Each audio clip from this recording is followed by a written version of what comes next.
Oh, ayan, mga kalaro, dito na naman kayo. So, ito yung pangalawang video natin dito sa YouTube channel natin. So, thank you do sa mga nag-subscribe nung una. Sana yung iba mag-subscribe na rin.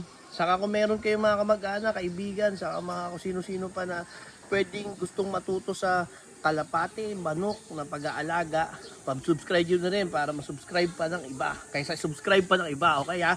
So, ito, nandito tayo ngayon sa breeder's loft natin.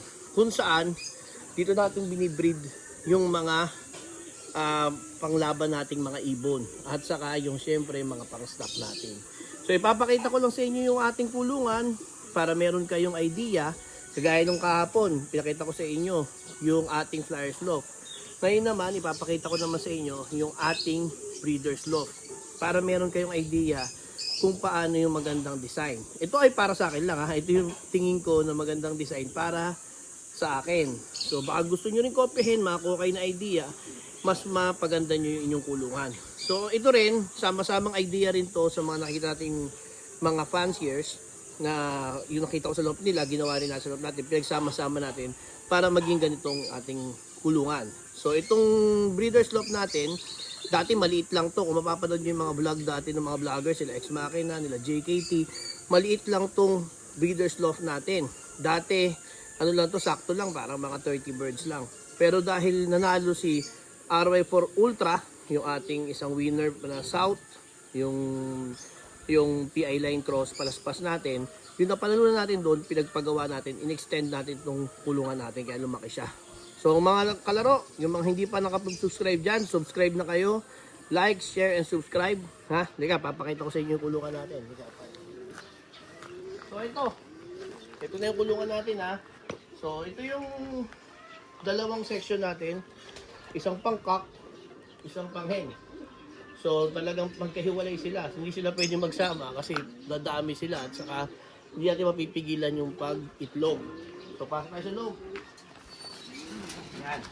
So, pagpasok natin, ito yung hallway. Kalaro, hallway na naman. So, importante talaga yan sa pag-iibon, yung hallway. Para at least, habang titingnan nyo yung mga ibon nyo, ay habang titingnan nyo, andyan sila, ito yung pinaka parang division, kalmado sila. Imagine niyo nasa loob kayo ng kulungan, habang titingnan sila, magulo sila. Pero titingnan nyo, di ba, relax lang. So very important talaga sa mga kulungan is yung hallway, sa mga loft, no? So dito sa atin, ito yung hallway, ito na yung patukaan. So, lagay natin sa labas. Para hindi din sila magagambala. Tapos lumulusot lang yung ulo nila dyan. Oh. Tapos ito yung entrance niyan. Entrance. Tapos andyan na rin yung tubigan. No? So yung tubigan, nasa labas para yung ulo lang nung pumapasok. Tapos madali siyang linisin. So ang kagandahan dito sa kulungan natin, dito sa design natin na to, eh hindi na kailangan pumasok sa loob para linisin pa yung kunin yung patukan, kunin yung inuman. Sa labas pa lang sa hallway para napapatuka mo na. So sa paano natin, nilagay natin sa likod ng yero, yung sa likod nila, para hindi sila nabubunggo ng hangin kapag nagpapahinga sila. Dahil nilagay nating purchase, is yung kagaya ng purchase natin doon sa Flyers Loft natin. So possible, dahil nga meron naman tayong napanalunan with Caprice, papalitan natin yan ng B-perch para hindi niya nadudumihan yung nasa ilalim niya. Tingnan mo yan, no? Oh. Yung nasa taas, madudumihan yung nasa ilalim niya. Minsan pag hawak mo ng ibon, medyo madumi yung likod nila, nadudumihan nung isa nasa ibabaw. So possible, i-renovate natin ito, palitan natin yan. Tapos as you can see, meron tayo dito sa taas na transparent na yero, transparent na roofing.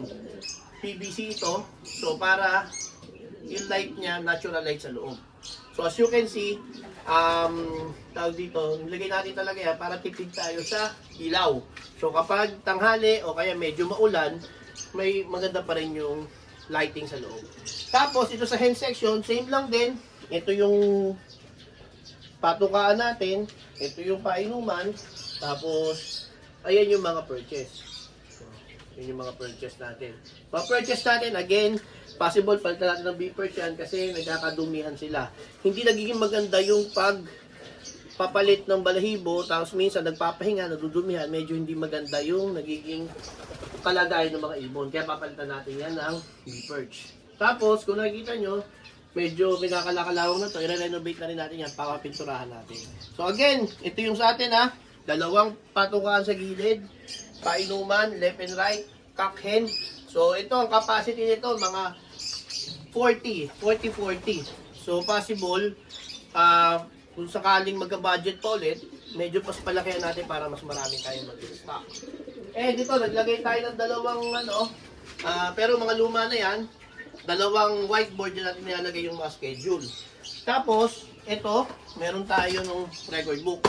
This is very important sa breeding ha, para hindi tayo malito-lito. O yan. Para yung mga pinapares natin, alam natin. So mga kalaro, importante yung record. Kasi minsan manalo yung ibon, hindi natin alam kung sino doon yung nagpanalo. No? So kaya kalaro, kailangan, very important, bili kayo na record book na ganito, yung pangguardia. Para hindi agad nasisira.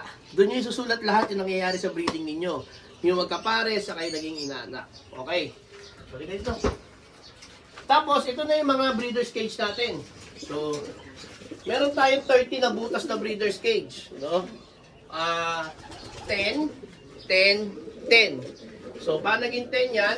Ito yung Noble cage natin, Taiwan inspired Noble cage. So, ang isa niyan 8. Isa niyan 8. Yung isa natin, kinat natin, lagay nasa ibabaw. So, naging 10 na butas ang bawat isa.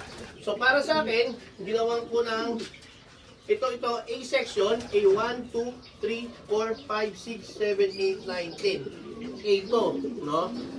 A1, 2, 10. Tapos itong sa gitna natin, B1, B2 hanggang B10. So ito B naman to. Ito sa dulo natin, ito naman yung C1 to C10. So para hindi tayo malito sa breeding, kapag nilagay natin doon sa record book natin yung A1, ilalagay lang natin yung band number nung hen and cock doon, hindi tayo malito. Tapos pag naglagay tayo ng record, pagka wala natin band number, ilalagay natin A1. So pakita natin ito. Yan. So wala naman yan doon sa numero. Sa numero kung ano lang ilagay mo, doon yun. No? So yan. Ang kagandahan with Taiwan cages, hindi siya ganun kalaki. And napakaganda niya kasi yung patukaan niya sa gitna lang. No? Saka yung painuman niya. So as you can see, komportable ibon natin. At the same time, maganda siya sa space. Hindi mo kailangan ng sobrang laking space. Kahit ganito kalaki lang ang space mo, isipin mo ilang gano'ng kalaki lang to, ang kasya na 10 butas na. So yun ang ginawa natin.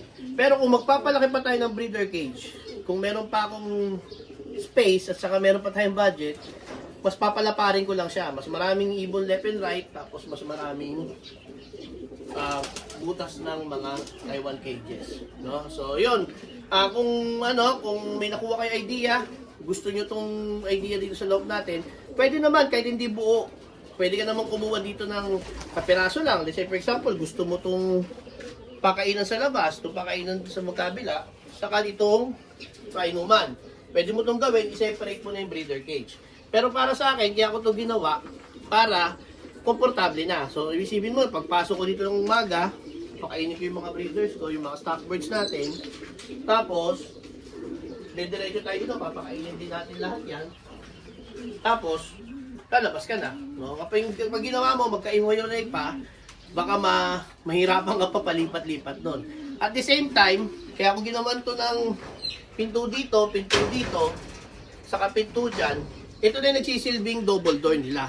No? Kasi once na nagpalipad ka, nabuksan mo to, example, nangyari na to ha, sa inyo nangyari na rin yan. Itong breeders mo, binili mo siya ng, siyempre medyo mahal ang breeders natin eh, di ba? Bibilin mo yung breeder, ilalagay mo dito, minsan, naiwan mo bukas, nakawala yan, hindi yan makakalabas kasi may double door tayo. Ayan, no, double door. Makikita mo agad, no? Hindi siya makakawala at lilipad, babalik mo sa pinagbilan mo. O kaya kung imported dyan, hindi mo makakabalik sa ibang bansa, mawawala na ibon mo.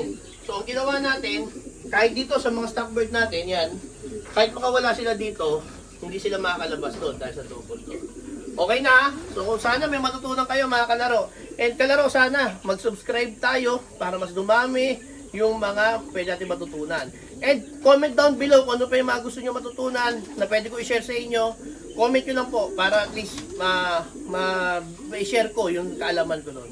Okay na? So follow at share ulit ha. Follow, subscribe. Bye-bye!